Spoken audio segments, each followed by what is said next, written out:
As usual, dozens of people were strolling along a bustling city sidewalk when the chilling sound of heartbreaking screams pierced the air, drawing the crowd's attention. They were horrified to witness a scene unfolding through a window in a large building. A small boy was crying desperately, his tiny body dangling from the grip of a man. Instantly, the crowd erupted in screams, pleading with the man to stop, while frantically trying to contact the police to report the incident. What transpired next left everyone in shock, an unforgettable moment etched in their memories for the rest of their lives.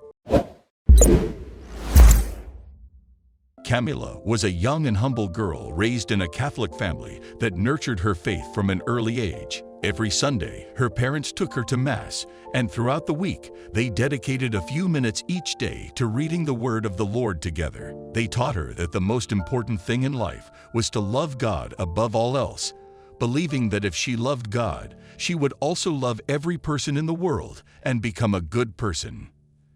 As the years passed, Camila blossomed into a beautiful young woman, thanks to her parents' tireless efforts selling exquisite handmade bread that was a favorite at the town market. With the support of a generous family from their church, she was able to attend a good university and pursue her dream of becoming a veterinarian, a goal she had cherished since childhood. In that new environment, far from her home and surrounded by people, Camila felt overwhelmed and was even teased when one day she asked her classmates where the church was that they attended on Sundays.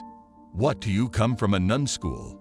Sundays are for resting after partying," said one of them, while they all laughed out loud. The poor girl felt so ashamed and wanted so much to fit in that little by little. She began to move away from her faith and adapt to the customs and lifestyles that, according to her friends, people her age should lead.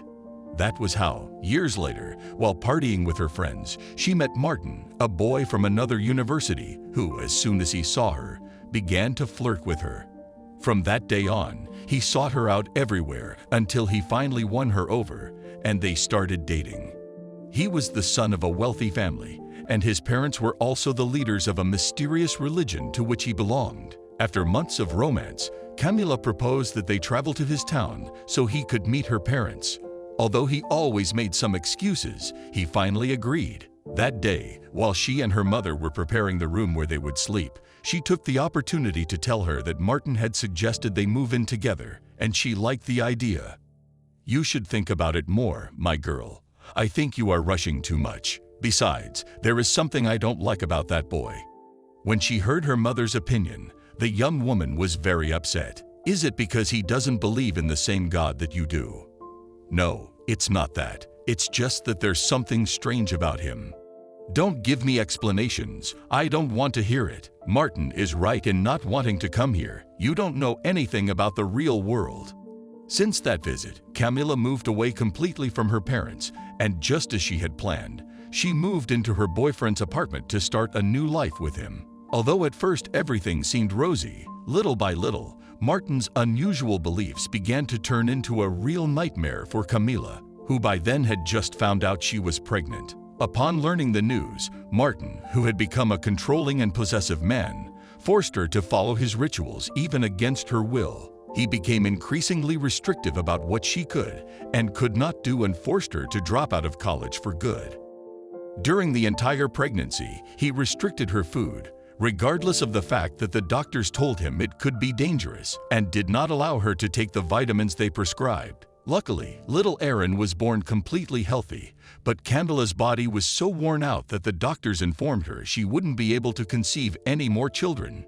From the moment she held him in her arms, she knew that Aaron would be the most sacred thing in her life, and she dedicated herself to taking care of him body and soul. Very different from what she had dreamed. That wasn't easy because her main threat was his father and his constant rituals, which also involved the little one, and to which she couldn't refuse. If she did, he assured her that he would use his money to take Aaron away, and she would never see him again. Tired of that chaos and fearing what he might one day do to her son, Camila secretly planned to flee to her parents' home and use her savings to leave with them, far away from there.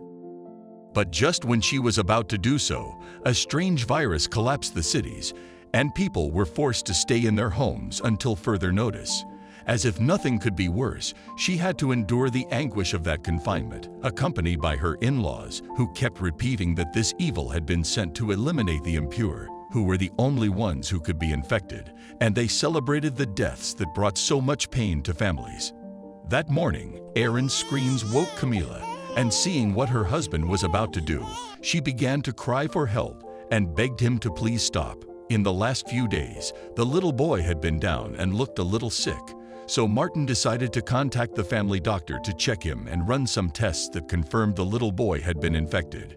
Martin was the one who received the doctor, and when he saw the results, he went crazy and rushed directly to his son's room. Feeling indignant that he had brought an impure being into the world, he took Erin in his arms, assuring himself that he could not allow this, and no matter that the boy carried his blood, he had to comply with the designs of his God. He took him to the window and prepared to throw him from the building.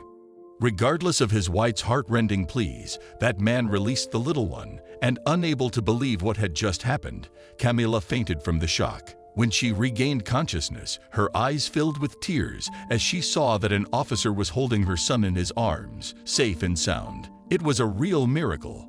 Erin had gotten caught in the clothesline of some neighbors a few floors below, from which they managed to rescue him. A few moments later, warned by dozens of witnesses, the authorities broke down the door of the apartment and arrested Martin, who found that neither his millions nor his power could save him from being sentenced to spend the rest of his life in prison. Camila was given special permission to go home to her parents once the little boy was cured, and when she arrived, they received her with great emotion. "Something told us you were in trouble, so not a day went by without us kneeling in prayer for your safety and that of our grandson. It truly was a miracle," her parents exclaimed after hearing the news. What are your thoughts on this story? Do you believe Camila was wrong to disregard her mother's advice and set aside her faith for others? Share your opinions in the comments below. If you enjoyed this video, please give it a thumbs up and share it with your loved ones. Don't forget to subscribe and hit the bell icon to stay updated with our channel. Thank you.